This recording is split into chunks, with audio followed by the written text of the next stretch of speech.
आप कह रहे हो कि हम कभी स्पीड ऑफ लाइट से ट्रेवल ही नहीं कर सकते? फिजिक्स तो हमें अलाउ नहीं करती। पर अगर हमने हाइपोथेटिकली कर लिया फिर क्या होगा? तो बहुत कुछ होगा, जैसे तुम्हारा मास बहुत बढ़ जाएगा, तुम टाइम डायलेशन एक्सपीरियंस करोगी। ये क्या होता है? टाइम डायलेशन एक कॉन्सेप्ट है जहाँ पे तुम्हारे लिए समय बहुत धीमा हो जाएगा with respect to an observer. है, इसका कोई प्रूफ वगैरह है? हाँ, एक एक्सपेरिमेंट हुआ था जिसका नाम था एटॉमिक क्लॉक एक्सपेरिमेंट।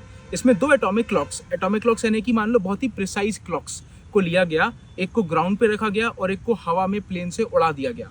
एंड कुछ देर बाद जब उन दोनों क्लॉक्स का टाइम मेजर किया गया तो जो क्लॉक प्लेन में मूव कर रही थी यानी प्लेन से उड़ रही थी उस क्लॉक का टाइम कम आया यानी कि धीमा आया। एंड आइंस्टीन की थ्योरी ऑफ रिलेटिविटी में भी टाइम डायलेशन का जिक्र किया गया है, जिसमें t dash is equals to gamma t होता है, जहाँ पे t डैश होता है time of an standing observer और t होता है time of a moving object और गामा होता है लॉरेंस फैक्टर। तो जब तुम स्पीड ऑफ लाइट को अप्रोच करते हो तो जो t की वैल्यू होती है वो हो जाती है नियर जीरो के बराबर, यानी कि तुम्हारे लिए समय ऑलमोस्ट रुक सा जाएगा और दूसरे वाले के लिए समय चलता रहेगा। इसका मतलब अगर तुम्हारी घड़ी में 1 मिनट बीता है तो तुम्हारे सामने वाले की घड़ी में सालों बीत चुके होंगे। अच्छा यार, ये तो बहुत ही खतरनाक कॉन्सेप्ट है। और नहीं तो क्या, स्पेस और टाइम है ही ऐसी चीज, जितना इसके बारे में जानोगे उतना ज्यादा माइंड ब्लोन होते जाओगे।